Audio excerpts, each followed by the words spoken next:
New at 10:05 News was contacted tonight by James Ahern's fiance. She believes Ahern had his problems, but she feels police had no reason to use deadly force. 5 News reporter Robert Boyd joins us live from Benton County with her story tonight. Robert.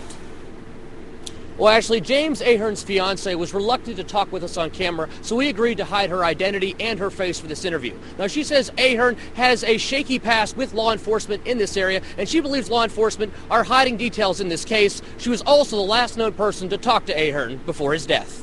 He called me, and I even checked my phone at 7:46, and I could tell he had been drinking. And he said, I'm going to come over and spend the night. And I said, no, Jim, you're not going to come over and spend the night. You've been drinking. About 15 minutes later, James Ahern wrecked his Miata on Lancashire Road in Bella Vista, following a chase with police.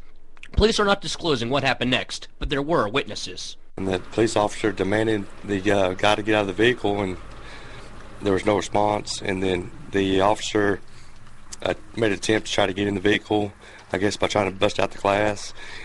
At some point, the officer shot Ahern, killing him.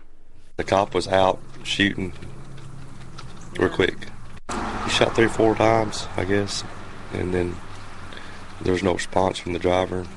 Ahern, who was a professional soccer player and semi-professional football player, has a history with the area and law enforcement, including a drunk driving arrest earlier in the week. His fiancée believes that's what caused him to flee the police. He didn't want to get another charge so quick because he knew he would lose his license. His fiancée believes Ahern was a victim of his past.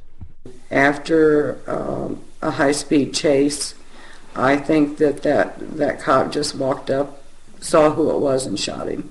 There was no reason for deadly force. Was he known to have any firearms? No, never, never. His fiancée said she won't let this incident disappear. I'm probably going to contact the Attorney General and ask them to go beyond the good old boy network, because that's exactly what's going on in this area, is a good old boy network. I don't believe the state police are going to do anything or find any finding against this man. Now, once again, there's a number of big-time questions that the police have yet to answer in this case. Of course, the first one, why did they try to pull over Ahern to begin with? Then, why did they use deadly force? And did Ahern have a weapon or not? And hopefully we'll find out these answers in the upcoming days and weeks. Live in Bella Vista, Robert Boyd, 5 News. All right, thank you, Robert. Still definitely a lot of questions unanswered. The Bella Vista police say they are not used to these kinds of investigations, so they feel they will take longer than other police departments to complete the investigation.